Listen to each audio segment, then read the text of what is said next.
প্রাণ বাঁচাতে গিয়ে কুকুরের কামড়ে ক্ষত বিক্ষত এক ব্যক্তি। আপনারা দেখছেন পিবিএন বাংলা নিউজ। কুকুর উদ্ধার করতে গিয়ে কুকুরের কামড়ে ক্ষত বিক্ষত হলো এক ব্যক্তি।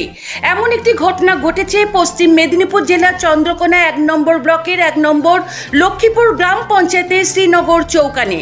এমনটাই জানা গেছে।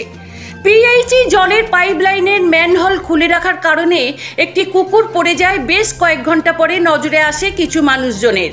কুকুরটি প্রাণ বাঁচানোর জন্য উদ্ধার করার জন্য এগিয়ে আসে বেশ কিছু মানুষজন। তার মধ্য থেকে এক ব্যক্তি নিচে কুকুরের কাছে নেমে পড়ে ম্যানহোলে কুকুরটিকে ধরতে যায়। কুকুরটিকে ধরতে গেলে কুকুরটি তার হাতে বেশ কয়েক জায়গায় কামড় দিয়ে ক্ষত বিক্ষত করে দেয়।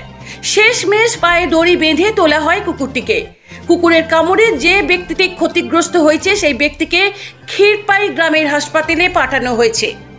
বিস্তারিত দেখুন পিবিএন বাংলা নিউজে।